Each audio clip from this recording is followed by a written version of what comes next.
दिल्ली के जंतर मंतर पर एक 59 साल का आदमी पिछले 18 दिनों से भूख हड़ताल पर बैठा है।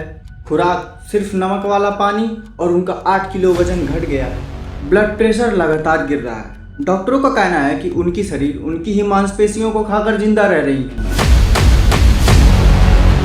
जिस जगह पे ये हो रहा है उस जगह का नाम जंतर मंतर, जो देश के संसद से चंद कुछ मिनटों की दूरियों पर है।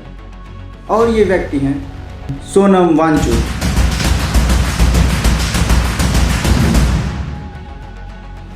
आखिर क्या है इसकी सच्चाई, आइए चलिए जानते हैं। लेकिन वीडियो को शुरुआत करने से पहले वीडियो को लाइक एंड चैनल को सब्सक्राइब जरूर कर दीजिएगा। बहुत मेहनत लगती है वीडियो बनाने में। तो चलिए देरी ना करते हुए स्टार्ट करते हैं। सोनम वांगचुक लद्दाख के प्रसिद्ध इंजीनियर, पर्यावरण और शिक्षा सुधारक, समाज के कार्यकर्ता हैं। उन्होंने लद्दाख के सरकारी स्कूलों में सुधार लाने के लिए सेमोल जैसी संस्था का स्थापना किया था। इसके अलावा पहाड़ी इलाकों में पानी की कमी को दूर करने के लिए उन्होंने ग्लेशियर को पिघलाकर पानी का आविष्कार किया था, जिससे प्रति जनता के घर पे पानी पीने की व्यवस्था हुआ।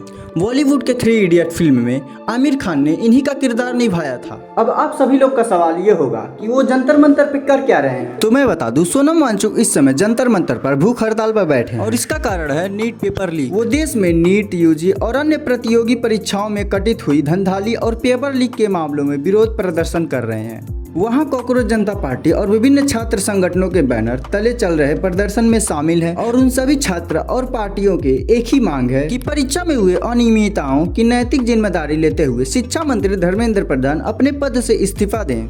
28 जून से शुरुआत हुई उनकी भूख हड़ताल को 2 सप्ताह से ज्यादा हो चुका है, जिसके कारण उनका वजन 8.5 किलो से ज्यादा घट चुका है और उनकी शरीर काफी कमजोर दिख रही है। अब डॉक्टरों ने उनकी नजर 24 घंटे रखनी शुरू कर दी है।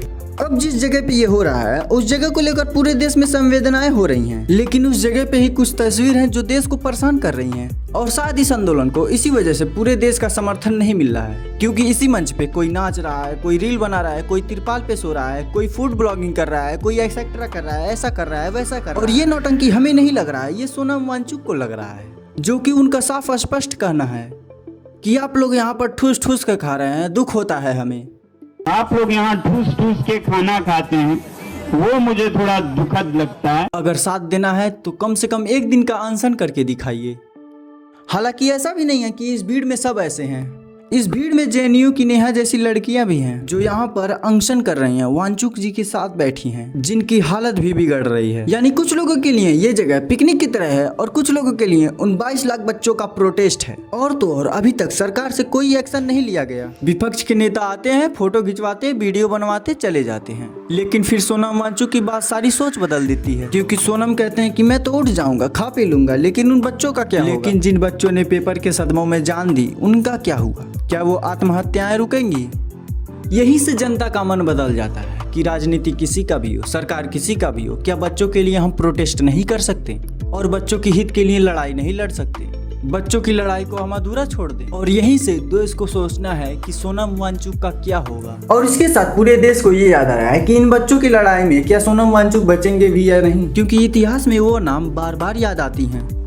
एक वो जिसके कारण भारत का नक्शा बदला था, एक वो जिसके मृत्यु पे बड़ी सी टिप्पणी लिख के भेज दी गई थी। सोनम किधर जाएंगे, आज पूरी कहानी इसी बात पर है। नमस्कार, मैं हूँ राज वर्मा और 18 दिन बीत चुके हैं सोनम वांगचुक के हड़ताल पर। इस धरना प्रदर्शन का 20 जुलाई को सबसे बड़ा बेनिफिट दिख सकता है, क्योंकि संसद का मानसून सत्र शुरू होने वाला है और इससे कुछ बड़ा देखने को मिल सकता है, क्योंकि उसी दिन कहा जा रहा है कि जंतर मंतर से शस्त्र तक मार्च का ऐलान। जब सोनम वांगचुक से पूछा गया कि सरकार आपसे संपर्क की है या नहीं, तो उन्होंने बोला नहीं किया। कि सरकार इस बात पे चुप बैठी है तो भारत की जनता का मूर्खता है, क्योंकि इस आवाज में आवाज आप लोग नहीं मिला पा रहे। सोनम वांगचुक साफ बोलते हैं कि आप लोग इंतजार करेंगे कि आकांक्षा जैसी बेटियां आपकी घर की हों, आपके घर की कोई फांसी लगाए, आपके घर का कोई फांसी के फंदे पे चढ़े या छत से कूदे। वो साफ बोलते हैं कि सरकार इतनी संवेदनशील नहीं हो सकती। और तो और 18 दिन से सरकार के बीच में कोई सोनम वांगचुक की पहल नहीं हुई। और कल सोनम वांगचुक का हायर लगाया जाता है। बोला जाता है कि सोनम वांगचुक अगर नहीं खाएंगे तो उनका मृत्यु हो सकता है और जबरदस्ती उनको खिलाया जाए। कोर्ट ने केंद्र सरकार को नोटिस दिया और दिल्ली सरकार तक पहुंचा दिया। आज सुनवाई में जवाब देना है। आगे की अपडेट्स जानने के लिए मुझे फॉलो कर लीजिए और वीडियो को लाइक एंड चैनल को सब्सक्राइब जरूर कर दीजिएगा। नेक्स्ट वीडियो के लिए मिलते हैं अगले वीडियो में।